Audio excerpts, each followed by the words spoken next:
കുറേ കാലത്തിന് ശേഷമാണ് ഒരു മന്തി കഴിക്കാൻ പോകുന്നത്. പൂനെയിൽ വന്നിട്ട് ആദ്യമായിട്ട് മന്തി കഴിക്കാൻ വന്ന സ്ഥലം.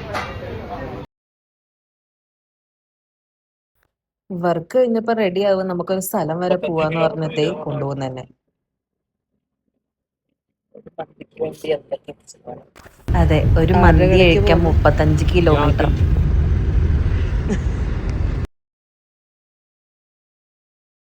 അതൊക്കെ ശേഷം ഞങ്ങൾ ഇക്കുബായ് റെസ്റ്റോറന്റിൽ എത്തി.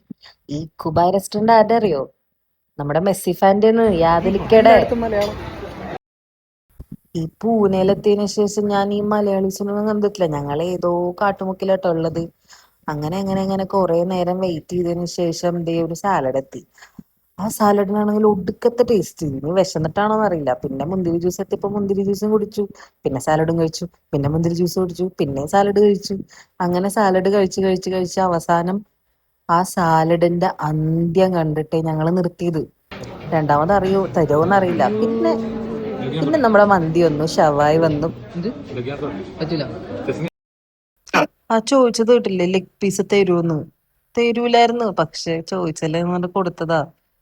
ചെസ്റ്റ് പീസ് എങ്കിൽ ചെസ്റ്റ് പീസ്, ചെസ്റ്റ് പീസും ആ പീസ് ഉണ്ടല്ലേ, കുറച്ച് ചോറും കുറച്ച് മച്ചണൈസും അച്ഛേ മയണൈസും ആ റെഡ് ചട്നിയും. ഇതെന്തത്? ആ അതൊക്കെ പിടിച്ചൊരു പിടി പിടിച്ചപ്പോ ഈശ്വരാ, സ്വർഗം. After a long time. ആഹാ, സ്വർഗം. ഇനി കുറച്ച് ദിവസം ആശ്വസിക്കാൻ ഇത് മതി. അത് കഴിച്ചിട്ട് വരാട്ടോ. ഓക്കെ ഗൈസ്, അപ്പൊ ഇപ്രാവശ്യത്തെ ഞങ്ങളുടെ മന്തി സ്റ്റോറി ഇവിടെ അവസാനം.